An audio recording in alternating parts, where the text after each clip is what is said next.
আপনারা জানলেন যে এতদিন অন্তত জেনেই গিয়েছেন যে আমরা আমাদের বাড়ির আশপাশটা পরিষ্কার রাখবো, কোথাও যেন পানি জমে না থাকে সেদিকে একটু নজরদারি করবো। 3 দিনের বেশি পানি জমে থাকলে সেখানেই মশা ডিম পাড়তে পারে, সেটা একটু আমাদের নজর দিতে হবে। আমরা অনেকে বাসায় ফুল গাছ লাগিয়ে থাকি, টবে ফুল লাগিয়ে থাকি, আমাদের এটা খেয়াল রাখতে হবে টবে যেন পানি জমে না থাকে।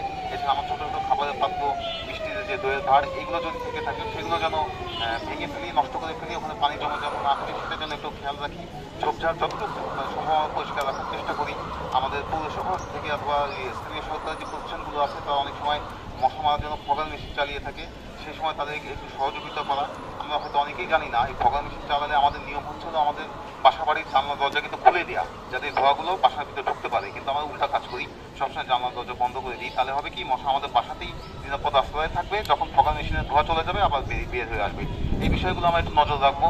আর আগেই তো বলা হতো যে 4টার পরে ডেঙ্গুর মশাগুলো অ্যাক্টিভ হয়, কিন্তু এখন আসলে মশাদের আচার আচরণ পাল্টে গিয়েছে, ওই সময়টা নাই। তারপর সাধারণত ফগার মেশিন 4টার পরেই চালানোর চেষ্টা করা হয়। আমরা আশা করি পৌরসভা সেই অনুযায়ী কাজ করবে। আর আমরা আমাদের যে কার্যক্রম আছে সেগুলো করবো। হাসপাতাল আমরা পরিষ্কার পরিচ্ছন্নতা অভিযান করছি, আমাদের ড্রেনগুলো নিয়মিত পরিষ্কার রাখার চেষ্টা করছি যাতে এখানে পানি জমা না থাকে। তো এই সার্বিক কার্যক্রম চলমান রয়েছে। আর আমরা আশা করবো আপনারাও আপনাদের ক্ষেত্র থেকে যদি কার্যক্রম পরিচালনা করেন, তাহলে ডেঙ্গুর প্রকোপ একদম নির্মূল করতে না পারলেও একটা গ্রহণযোগ্য পর্যায়ে, আমরা সহনীয় পর্যায়ে, নিম্ন পর্যায়ে ডেঙ্গুকে রাখতে পারবো।